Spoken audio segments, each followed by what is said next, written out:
Good evening, everyone. I want to take just a minute to thank you all for coming out on a cold night.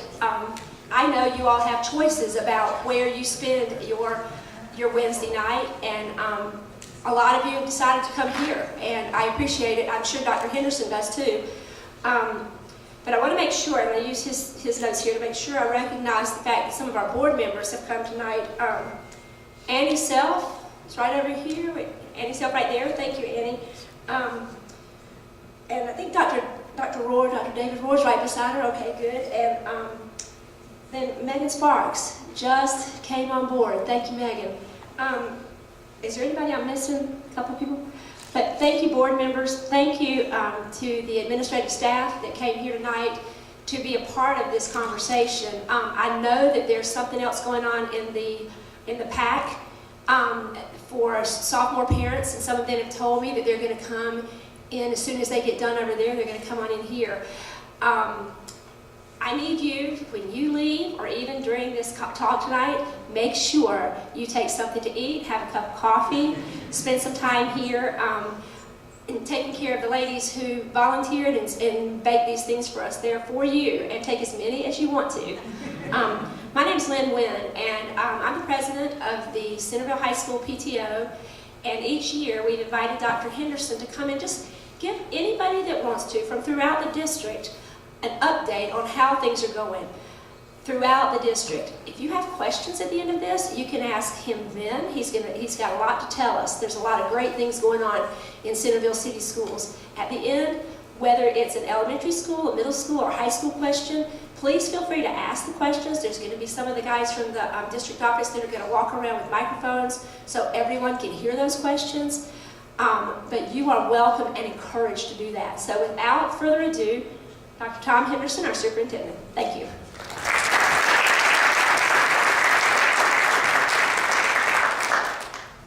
Well, good evening, everyone. I think we have a nice crowd here tonight, and like Lynn said, I want to thank all of you for attending. I'd also like to thank Lynn. I was going to take some credit for baking, but I can't do that now. I know that was Lynn and her helpers that did all of that. So, and also thanks to the Centerville High School PTO. Our board members in attendance, Lynn already did a nice job of introducing you tonight. We appreciate you being here. I'd also like to take a minute just to introduce my central office team tonight.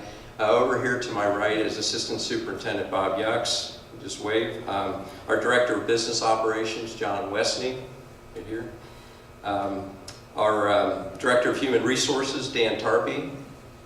And like Lynn said, Dan is one of the individuals that has a wireless mic, so at the end of the presentation, he'll kind of be on that side of the room, and if you raise your hand or meet him maybe by the stairs there at the bottom of the landing there, he'll give you a mic so everybody can hear your questions. Laura Collier is our Director of Student Services over here. Our Director of Technology is Shannon Morgan here by the laptop and the display. Our Treasurer, Mitch Biederman, is right here, and Mitch is the other individual that has a cordless mic, so he'll be helping out with questions as well. And then Sarah Swan is our Community Relations Specialist who's taping the event tonight. To my left here, to your right, are most of the other district level principals and building administrators and school psychologists, and they just came out to support me, so I appreciate that, and thank you all for being here. It's another night out in their schedules, and I know they're very busy. Again, just if I could go back and share, like what Lynn said, the goal of tonight is to share some information about the things that are going on in Centerville City Schools. Obviously, I'm a little biased. You know, we have a great community, the greatest staff, great kids. Everybody works together well in our district, and it's a great team effort. And I believe that excellence always starts at the top. And so, again, you know, our board, some of our board were introduced tonight, and that was Annie Self, who's our vice president, Dr. David Rohr, our president. Megan Sparks is our newest board member who just was elected. John Dahl couldn't make it tonight, and Jeff Schroyer, our other board member, called me. He is ill, so unfortunately he couldn't be here tonight. But again, excellence begins at the top, and we have 5 great elected officials who work very hard to make sure that everything we do in the district is for the purpose of doing good things for our kids. And they do a great job of that. I appreciate their support and the support of all our kids and all of our staff in our district. So just to kind of give you a brief overview or introduction about what we're going to cover tonight is each of the central office team members that I had wave and as I introduced them, they all represent different areas of our operation. And so I really wanted to kind of categorize my talk tonight and my comments by categories. So I'd like to start off tonight talking about our Student Services Department, and again, that's Laura Collier is our Director of Student Services. In the area of Student Services, we offer a wide array of educational services to our students who are identified as having special needs. These options include inclusion services in the general education environment, reteaching and intervention opportunities in a small group setting, and also services in the resource rooms that we have across the district. Currently in our Student Services Department, we have 3 special education coordinators who work to schedule and attend individualized education plan meetings. We have 7 school psychologists who work throughout the district on the coordination of evaluations for students with special needs. They also collaborate with school teams to implement tiered interventions to assist students who are facing academic, emotional, and/or behavioral struggles. The district employs 93 intervention specialists. Intervention specialists are special ed teachers, and that's all through grades K through 12. We have 111 paraprofessionals who assist our special needs children across the district and also support the intervention specialists. Currently, we have 3 occupational therapists and 1 full-time physical therapist. We have 10 full-time and 1 part-time speech and language therapists. And then we have, this year we hired a specialist in the area of behavioral intervention to work with our students with emotional and behavioral needs. So currently in our district we have 351 special needs students in grades 9 through 12, 234 in middle school, and 406 in K through 5 grades. We also have 340 students in the district that have 504 plans, which is a general education plan that provides supports and accommodations for students who participate in their school community. As you know, we have an integrated center-based preschool program with a Reggio-inspired curriculum based on Ohio Early Learning Content Standards located at both Primary Village South and Primary Village North. And we are in existence to meet the Ohio mandate that children with a disability begin receiving services by their 3rd birthday. We believe, and the recommended model, is that children learn from their peers. Therefore, our preschool numbers are driven by the number of children with disabilities, with a 50-50 ratio of children with disabilities to children without disabilities. Both PVN and PVS preschool programs were just awarded this past May in 2017 the Ohio, a 5-star rating by the Ohio Step Up to Quality program. And this was completed after, this occurred after a very comprehensive desk review and site visit. In our preschool, they do a lot of experiential and project-based instruction.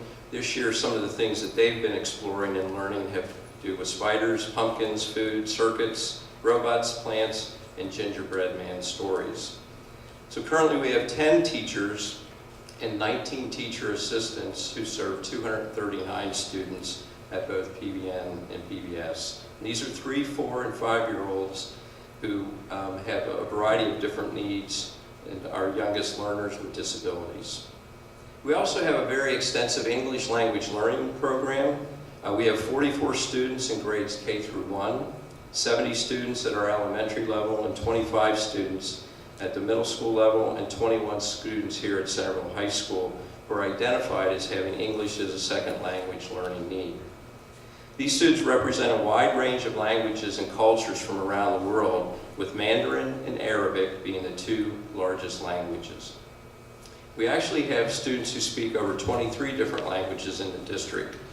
Currently, we have 3 teachers who hold a Teaching English as a Second Language endorsement, and they work to coordinate the learning needs of all of these students. In addition, we have ELL tutors who work to assist students in the area of acquisition of social and academic vocabulary as well. Some other initiatives in the area of special education include the continuation of working on positive behavior intervention and supports also known as PBIS, which is a proactive, evidence-based approach to establishing the behavioral supports and social culture needed for all students in a school to achieve social, emotional, and academic success. Each of our schools has established key expectations for behavioral expectations for their building. These expectations are then explicitly taught to students in various school environments and reviewed throughout the year. Each of the schools will then establish and maintain reinforcement systems to promote the use of appropriate responses in the school community. In PBIS, schools use office data referral information to determine the hotspots in their buildings so that additional commitments can be made to refine these areas. So as you can see, the district is working hard to meet the needs of a wide variety of learners. The district is also continuing to work towards the implementation of many other initiatives in the area of social and emotional health for our students. Recently, some members of our student services team have attended professional development on trauma-informed care. This provides guidance on working with students who have experienced trauma events in their life and restorative justice, and a set of principles used to assist students who have wronged others in a setting with reintegration back into the setting and mending the results of their actions. So we'll continue to do further professional development opportunities in this area throughout the year and in future years. We also have a very elaborate health services model in our district. So each of our buildings has school nurses and clinic RNs who work to meet the medical and health needs of students in all of our buildings.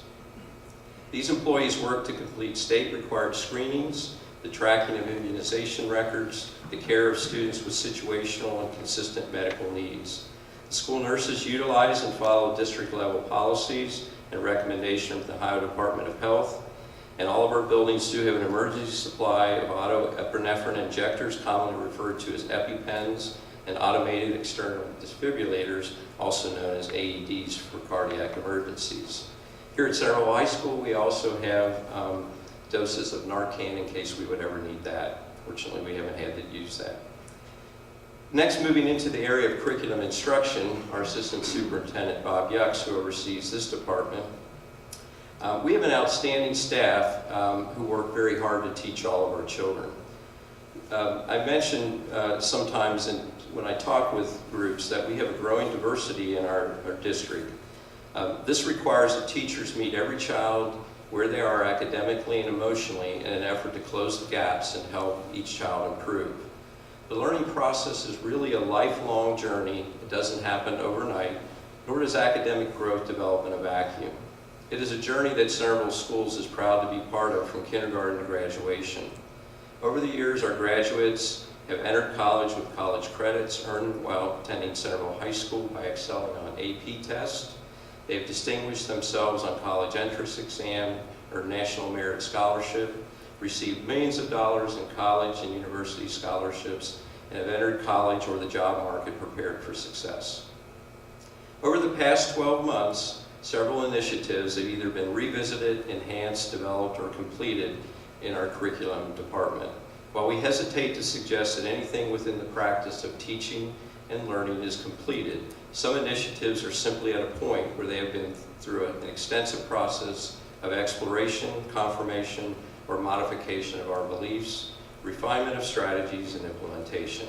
Among these initiatives are the following: an adoption of a new science textbook series, grades 6 through 12, a renewed focus on the principles focus for classroom observation regarding responsive teaching, differentiating instruction, meeting the needs of all learners, and also we now have interactive software for grades 1 through 12 for math support. We also have 9 through 12 software adoption for peer editing and evaluation of student-generated writing, and we have a significant increase in the number of gifted students being served since last year. We have provided a lot of financial support for targeted intervention through building level proposals for at-risk students. We have an amazing partnership with Sinclair Community College who help with our career readiness programming, not just for our high-level students, but for marginal students as well. And we recently implemented a great program called Advanced Manufacturing. In addition to all this, our curriculum department continues to increase professional development support for classroom teachers, pre-K through 12, specifically in the following things. K-5 literacy, specifically within the writing component, K-5 math instruction, opioid education, 6 through 12 English language arts visioning, 6th grade connected math program, 7 through 12 algebra and geometry instruction and assessment. We have a great partnership with the University of Dayton with their Institute of Applied Creativity for Transformation. And we're currently delivering 30 hours of professional development for all teachers who are serving gifted students 2 through 12 in accordance with new state mandates. Moving on to our treasurer and our finance area is our Mitch Biederman, as I introduced earlier, right over here to my left. In the area of finance, school treasurer Mitch Biederman leads the district financial department, which has been recognized by the state of Ohio year after year for its proper handling of the district's finances. The most recent audit for fiscal year 17, which was just completed last month, was unmodified. This is the best rating a school district can achieve. Under Mitch's leadership, our district continues to be classified in the low-risk auditing group due to the extensive and accurate work completed in the treasurer's office. Mitch's office also works closely with the county auditor and monitors and oversees state funding collection as well as local tax collections. Later this month, Mitch and his staff will be presented with the Auditor of State Award with distinction by the Auditor of State office at our January 22nd Board of Education meeting. I believe there's only 2 schools across the state that are receiving that this year. So congratulations to Mitch and his staff.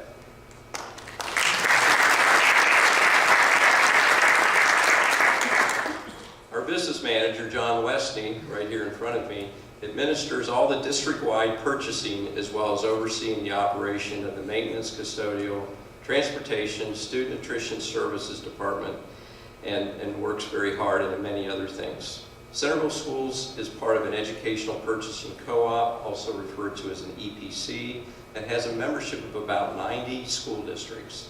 This enables us to have strong purchasing power, which helps us manage costs to maximize the district financial resources. John administers the Board of Education approved permanent improvement budget along with Mitch and coordinates all the other annual appropriations process and monitors all other budget accounts. During the last summer of 2017, John and his department completed several permanent improvement projects such as a replacement of a 60-year-old domestic water line at Klein Elementary, upgraded and replaced PVN rooftop heating units with energy efficient systems, also upgraded across the district with heating and air management software and controls. Here at Central High School, which was very noticeable in the front of the main office here and in the back of Central, carpeting and flooring replacement, which was a phase 1 for about 41,000 square feet of flooring with, like I said, new carpet and new tile. He replaced 291,000 square feet of paving and 425,000 square feet of seal coating over the summer. Also repaired a rooftop unit at Driscoll Elementary and also replaced carpet and tile in various other classrooms across the district, depending on the need in particular buildings. Future projects will include the continuation of the carpeting and tile replacement here at Central High School. So this coming summer will be phase 2, which will be the east and west unit, or approximately 45,000 square feet of carpet. There will be a tile replacement at Klein Elementary to the tune of about 9,400 square feet. He's working and looking at replacing some additional rooftop units, about 24 of those that have become antiquated and need to be replaced. If you've been by Magsic before, there's an outside steel staircase there that'll be replaced. Typically, we try to recirculate our buses and keep them in service for about 12 to 13 years. And to do that, we typically try to purchase anywhere from 7 to 9 school buses each year. And then John always assesses our parking lots, our sidewalks, our entryways, and so there will probably be additional concrete and asphalt repair as needed, plus additional carpet repair in selective classrooms across the district. As you know, wintertime can be very challenging for superintendents, so I appreciate John's help and also the maintenance staff who maintain the entire district throughout the winter. They plow and salt all the district parking lots consisting of 1.7 million square feet of pavement. The decision to close or delay school is always made with student safety in mind. We, John, and others of our maintenance staff drive the roads early in the morning, late at night.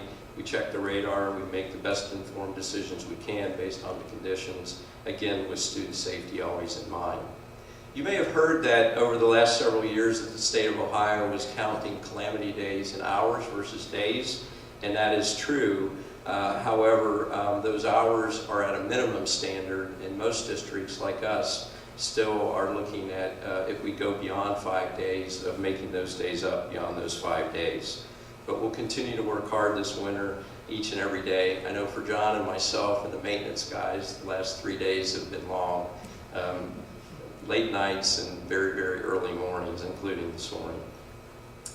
Like any other educational institution, we are a people business, and we have a bi-weekly payroll of over 1,200 employees. Dan Tarpey is our Director of Human Resources. He works hard to recruit, train, mentor, and retain the best and brightest candidates as teachers, classroom support staff, and all other areas of our operation to support our students on a daily basis. Dan recruits at universities across the state of Ohio and also locally at universities such as UD, Wright State, Miami, and Central State. In addition, Dan facilitates all other personnel functions such as evaluation, credentialing, substitute teacher training, and staff personnel issues. It's a big job, and for example, last spring and summer, there were over 116 staff changes, including the replacing of 35 certificated, meaning teachers, and 37 new support staff due to retirements in those areas. Next, our Director of Technology, Shannon Morgan, who's working the PowerPoint for me. As of last summer, our district made it to the mark and had established a 2-to-1 ratio of student to computer ratios. This represents a major milestone for access to devices in our classrooms. As you can imagine, the demand from classrooms continue to drive our goal to improve to a 1-to-1 ratio, which may take several years to accomplish. In the meantime, the Chromebooks that we have purchased have proven to be a very reliable, popular, and affordable device to help us reach this goal.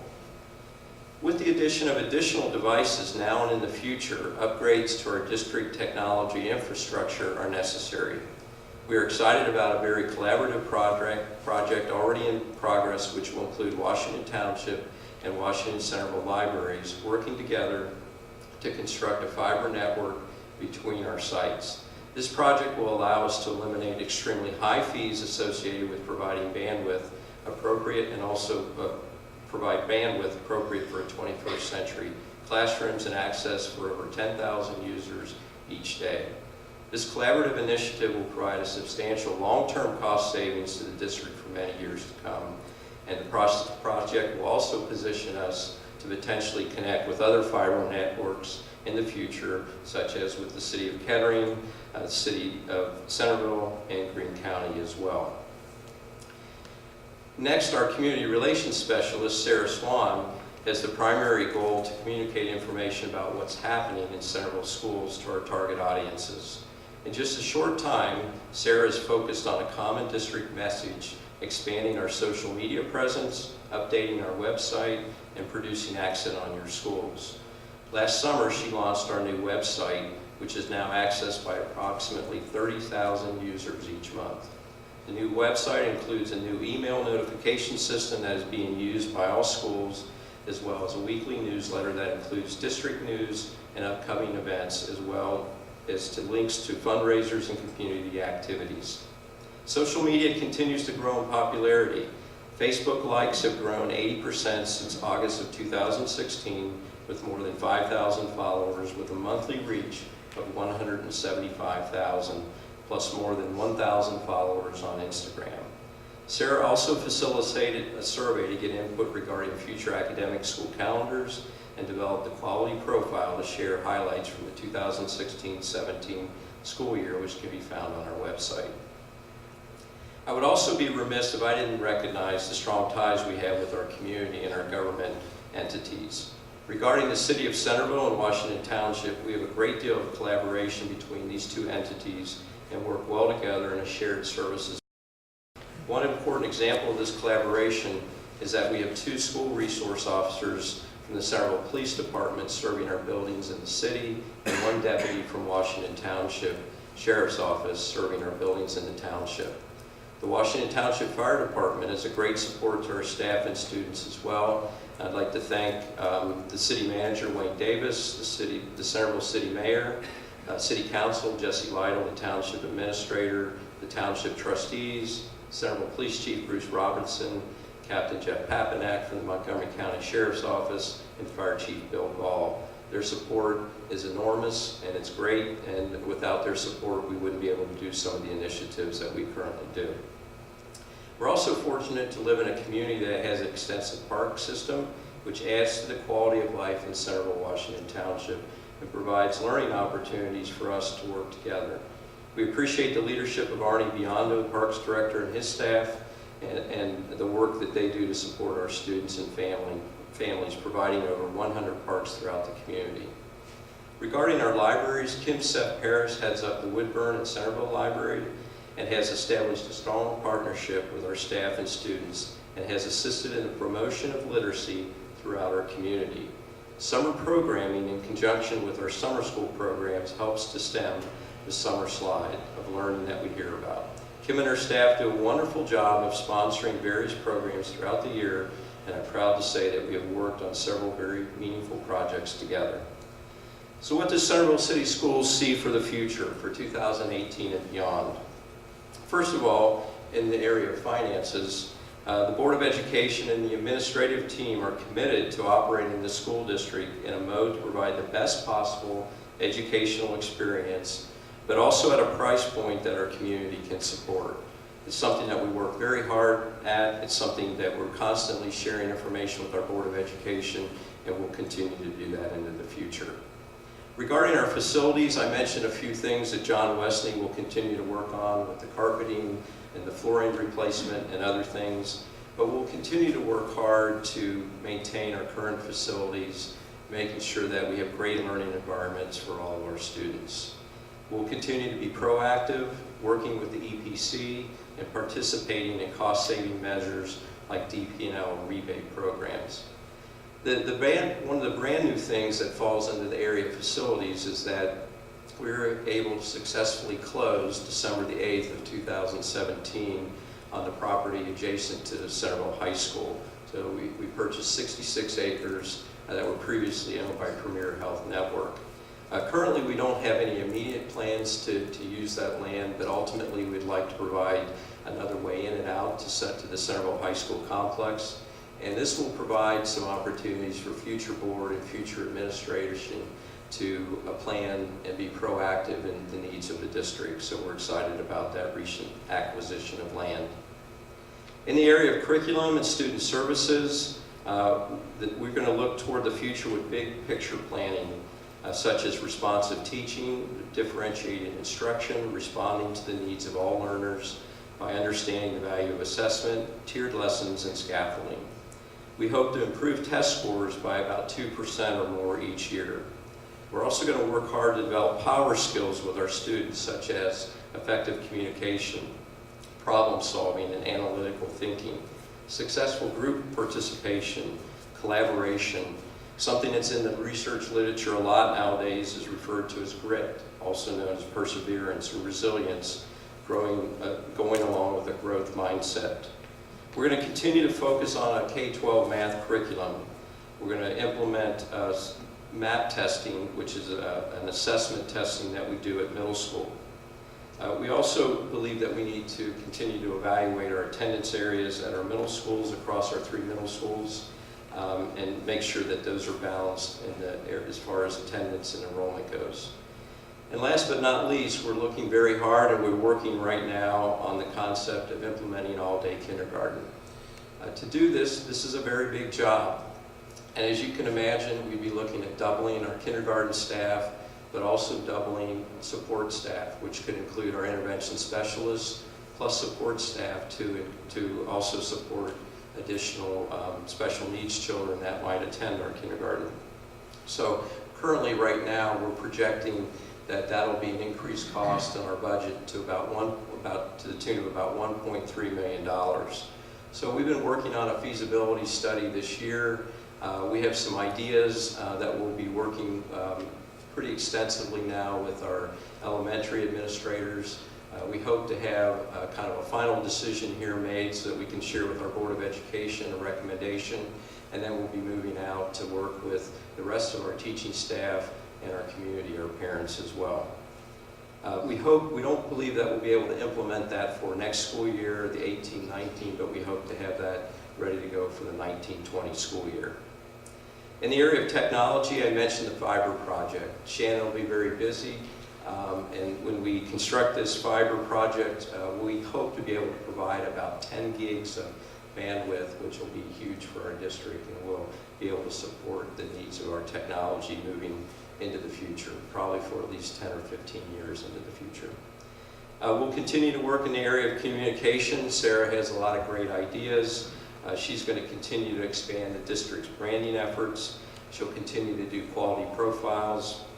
And we're still working on a mobile app for our website, which should be available from the Apple Store sometime in the near future. And when that's ready to go, Sarah will make sure everybody's aware of that.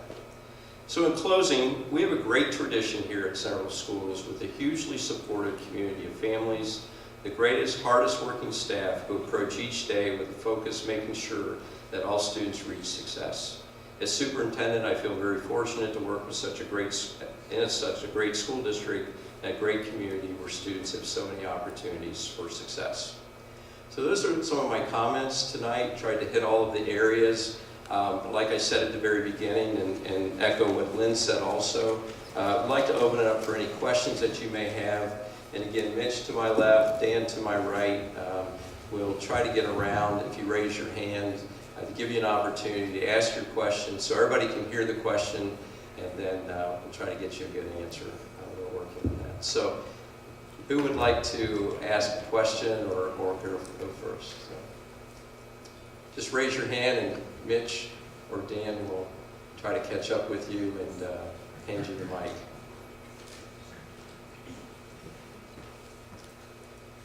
Hi, my name is Amy Florence. We're new to the district this year.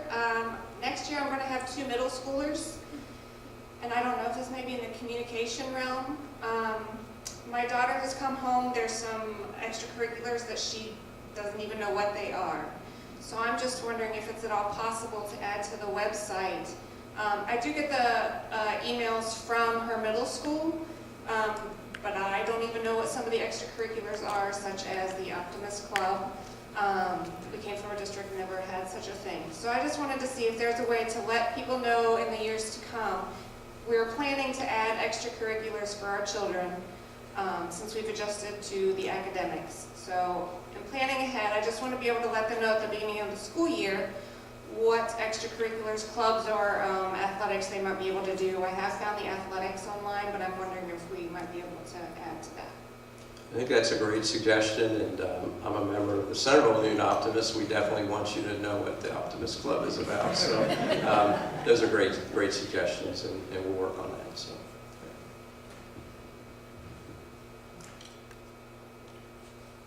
Any other questions? Behind you, Dan. Hi, Dr. Tom. Has the district ever looked at year-round school, the feasibility of that at all?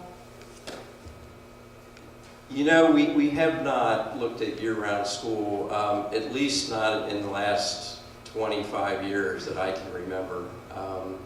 It's just something that we've never really, put on the front burner to research or look at.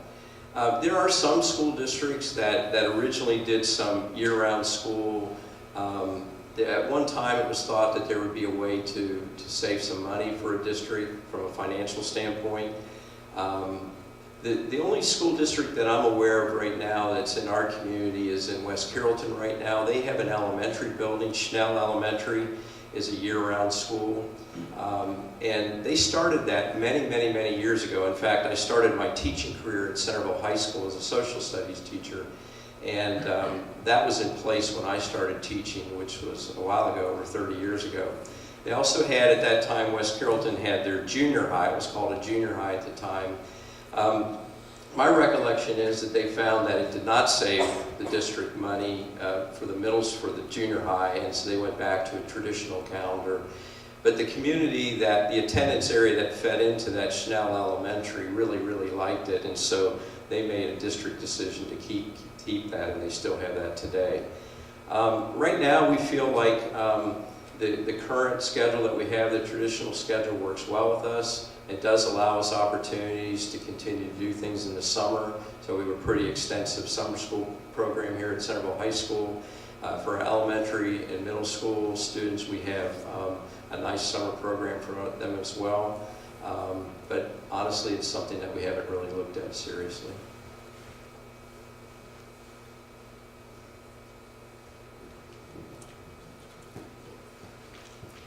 This is David Lakshmana. I just want to understand how well are our staff, Centerville school teachers and staff, compensated vis-a-vis national averages and also in and around the Dayton area. Could you say the last part again one more time? I want to understand how well are our teachers and staff compensated compared to the national averages and also in and around Dayton area school districts. Okay, so how well are the staff compensated? I believe our staff are very well compensated. They're in the upper third right now in the Miami Valley area. We're probably in the top 50% across the state, so they do pretty well.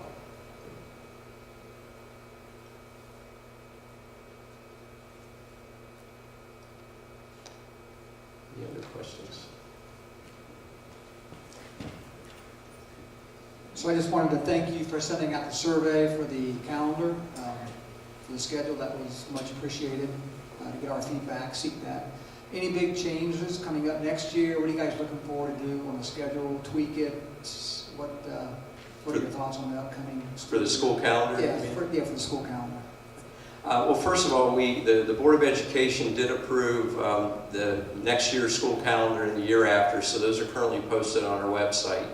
Probably one of the biggest, some of the comments that we heard from the survey were the following. First of all, a majority of the people responding, and we had over 3,000 responses, which I thought was pretty good. We have been starting school earlier over the last several years, and one year we started very early, and people seem to appreciate the starting date that we currently are using. So that was one of the things that was overwhelming in our responses. The other thing was that finishing the first semester prior to the winter break was important to our parents. The 2-hour delays that we were using, the 2-hour delayed starts that we've been using for the last 2 years were not very popular with our parents, especially with our families of younger children. So we made good use of those days, and we'll continue finishing out this school year, but for the next 2 years, we've done away with those. So we feel like we've listened to our community and understood that maybe that presented a hardship to our families who have young children for child care reasons. So those were changed. We'll finish out this year, but then moving forward. We did have a fall break this year. There were some people that really liked the fall break and some people that really liked a week off at Thanksgiving, but it was not overwhelming to make those changes. So we're going to really be heading back to more of a traditional school calendar that we've had for many, many years, starting around the third week in August, having 3 days off at Thanksgiving, 2 weeks off during the winter, spring break, the last week in March, and then finishing, by the end of May. So.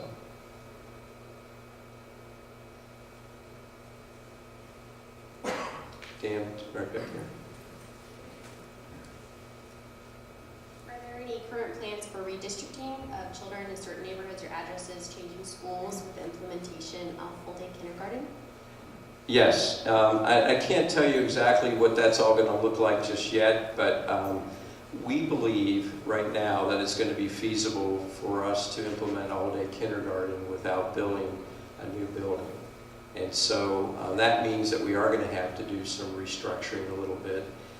This will be one of the things that when we share with the Board of Education, that will get out, do community meetings, and obviously we have to bring our staff on board as well, our teachers. So what that'll look like, I can't really get into that right now. We have some work yet to do to finalize that concept and those ideas. But yes, that would mean that there would be some adjustments to grade levels that would be attending schools, and that would allow us to implement the all-day kindergarten. But again, it's going to be a big ticket item from a financial standpoint to double our kindergarten teachers, our intervention specialists, our support staff. But we, again, believe we can do that without building another cost center, another building, which will be good for our district as well. About all-day kindergarten, is this coming from Ohio? Is Ohio starting to tell us that we have to have that, or is this something that is generated by Centerville residents that they've asked for all-day kindergarten? It is not a state mandate, Lynn, but we did talk with the Board of Education, and we felt like it was the right direction to move in for our kids and for our families here in Central Washington Township. So the board has always been very supportive of that idea, and said go ahead and do the study, see if it's feasible to do, if it's something that we can work on. And again, we've got some work to do yet, but we'll be sharing with the board hopefully next month some ideas that we have and options that I think we can do that and make it work, and make it work very well. But again, I think our AM and PM, our half-day kindergarten has worked well for us, but I think moving into the future, it'll be the right thing to do for our kids and our community.